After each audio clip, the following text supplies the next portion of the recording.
When I first heard of Nick, it was kind of just the clip shit. You know, I saw and heard the clips, white supremacist, terrible human, rage bait, clickbait, master, absolutely delusioned. He was a fed. You guys have heard it all. My view has changed considerably recently. I still disagree with a lot of what he says. I think when he's trying to push buttons. I think he goes a bit too far sometimes. I don't think he needs to be as purposely antagonistic as he is, but that's him, man. Hey, he's one of the biggest things on the internet right now. I actually compare Nick to kind of the rise of Andrew Tate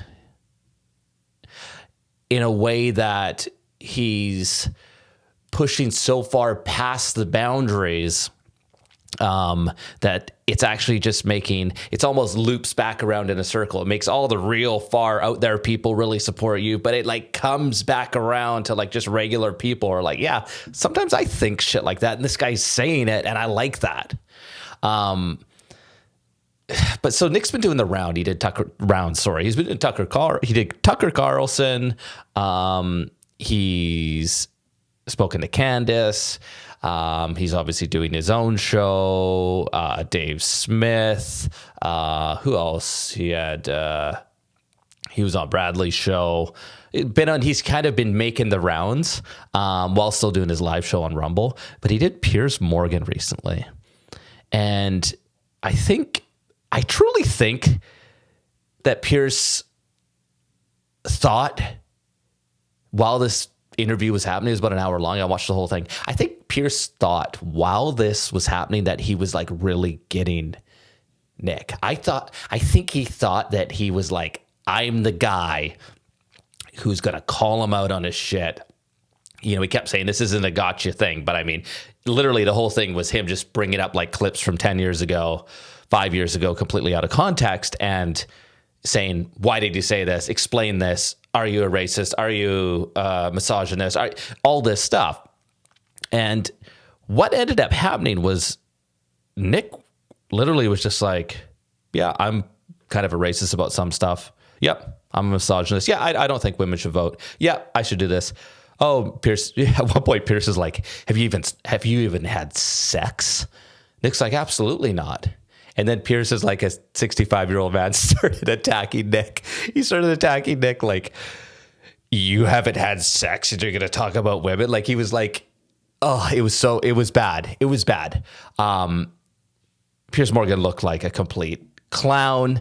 And, you know, I think he saw what happened with Tucker. Tucker had Nick on and it was very, very friendly. I know Nick and Tucker have, Nick has came out and said Tucker's two-faced and all this, but was very friendly when he was there. The interview was a very softball interview, which I don't think when you're having someone on for a conversation, I don't think it should be a gotcha. I think it should be, when they say softball, I think it should be a conversation where you're respecting each other, even if you disagree with the person. That's the thing. I think that's how these interviews or podcasts should go.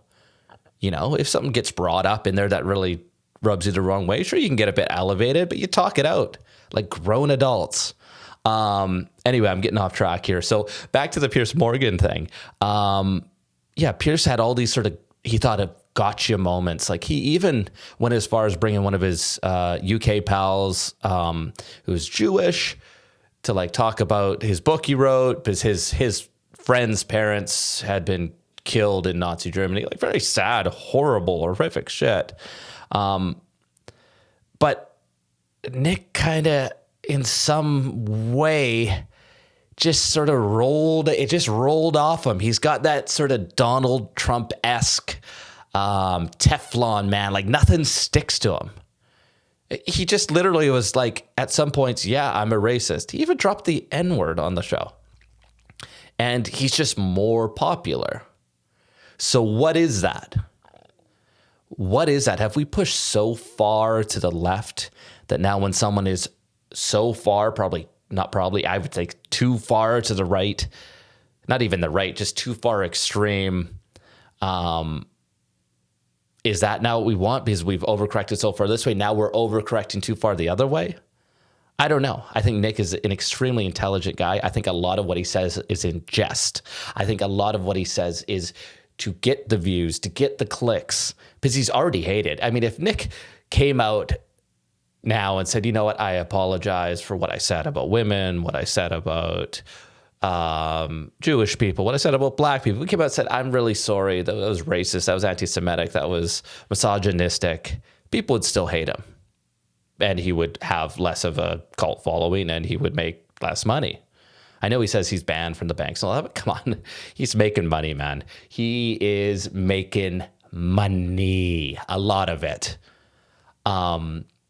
So I think if he did that, it's a lose-lose. So he just doubles and triples down because no matter what, he's going to be hated.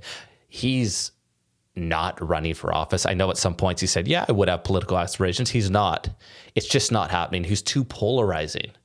I mean, he makes Donald Trump look very calm and level-headed. And Trump is very, when he was running as a politician, as everyone knows, he was like, whoa, out there.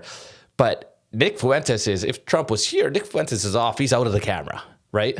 So political aspirations, I don't think are happening. But, 20 years ago, he said, would Donald Trump be one of the most popular presidents of all time? I would have said, I don't think so.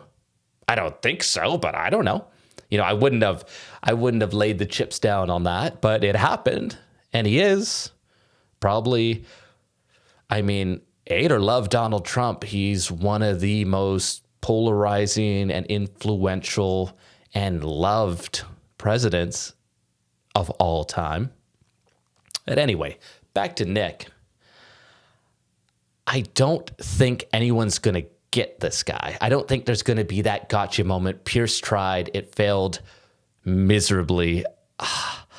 And I think if you were on like the far left, which I am personally not, I'm in the center somewhere, okay? If you were on the far left, I think if you were like, how are we going to get rid of this guy? Or if you were part of, I'll call it Team Israel. If you were part of Team, how do we get rid of this guy who's like really throwing a lot of shade on our name? Or just if anyone, you didn't like Nick, how do you want to get him away? It's by stop giving him the attention of Nick said this, Nick did that. Oh my God, can you believe he said this? He dropped the N-word on this and did that, and he's a racist. You stop saying that, then the noise goes down, and that's how you do it. But the opposite is happening. I don't know how people don't understand this. The more in this day and age, any publicity, honestly, unless it's very, very horrific, any publicity is good publicity. And that's been a saying in media advertising for a long, long time. So when it comes to Nick, I think here's what he's got going for him. He's very charismatic. He's very intelligent. And he's very funny. He is low-key very funny. Like Piers said this thing he was talking about. Piers was talking about his sons, and Nick just like this was like, your son sounds like a little girl. And that's not funny when I say it, but in the moment, he has very good comedic timing. He was calling Piers a boomer. And it was funny. He's funny. He's charismatic. And I don't think he's going away anytime soon because people will not stop trying to take this guy down, and it will make him stronger and stronger and stronger. And we're getting to the point where we're so polar now as not even a country, not even a continent, just in the world, everything is so polar that we've pushed way too far this way. Now we're way too far this way, in my opinion. We just need to come in a little bit. It's fine to have people who are different sides and disagree. That's human nature. I mean, God, man, even like me and my wife have different opinions on things, Like, that is fine. That is normal. That is healthy in the world. But when we get stretched too far, everything just disappears. And now we're in these extremely polar, insane fights that accomplish nothing. And I don't know, man. I just think we're in a weird time in the world right now. And I just wanted to talk about Nick Fuentes a little bit because he's very, very intriguing. Whether you hate him or love him, he's, like Tucker said, he's extremely talented. Yeah, what do you guys think of Nick? Let me know in the comments. What do you think of Nick Fuentes? Do you think he's a net positive or is he a net negative? And as always, if you enjoy clips like this, if you enjoy videos like that, smash the like button, share the video, hit the subscribe button, leave a comment. I read every comment. So I love you guys. I'll see you on the next one. Peace.